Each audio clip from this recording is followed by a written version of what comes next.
Hi, welcome. Thank you for joining us for this third of five short webinars on the law of unfair dismissal, in particular the law of redundancy. And today we're looking at alternative job opportunities within a redundancy scenario. My name is Gary Smith. I'm one of the partners in the employment team at Knockholds.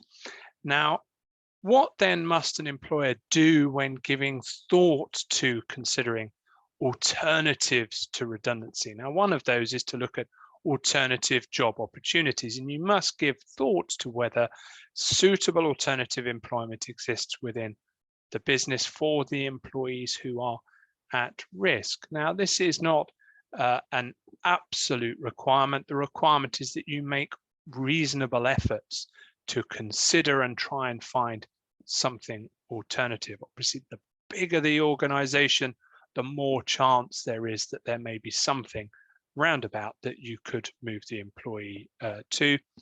It may involve looking at alternatives within a group of companies, so companies owned by the same individual or the same group holding company.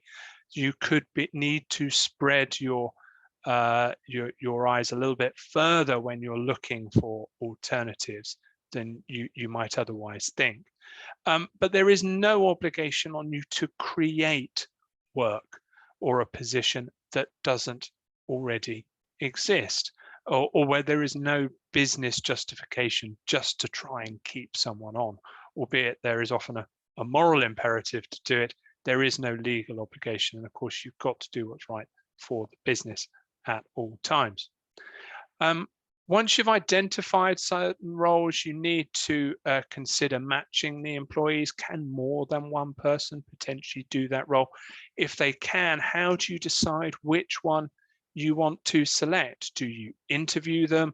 Do you create selection criteria? If you create selection criteria, what criteria should they be?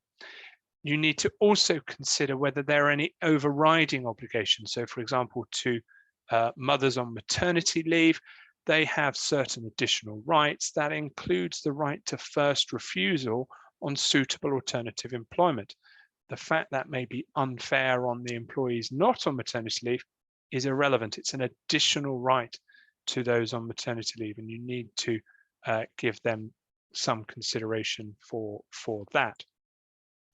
Once you've identified the role and the person to fill that role, they are into then a statutory 4-week trial period. You do have the option to agree a longer trial period if you're happy to do so.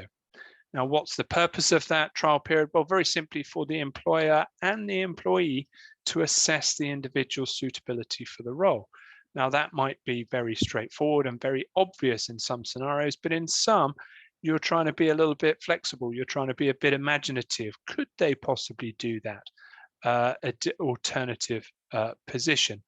Give them the try. You've got this trial period. It is also, as I've emphasized there, for the employer to assess suitability, and it is also for the employer to potentially end the trial if they are not satisfied that the employee is suitable for the role.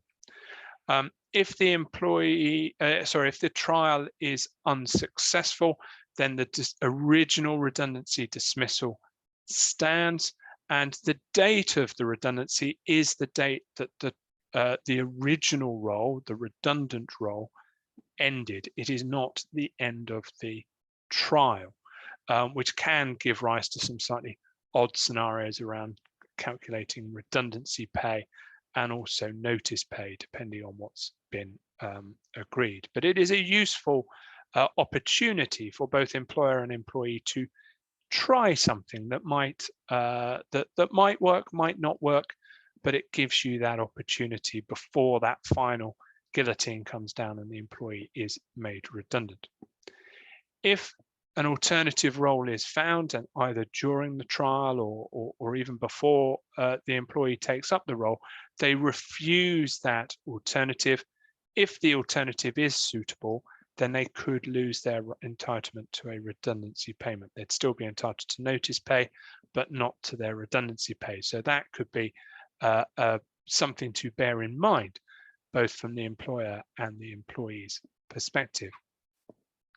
So thank you for listening. We hope that's been of interest to you and hope you can join us next time. Thank you.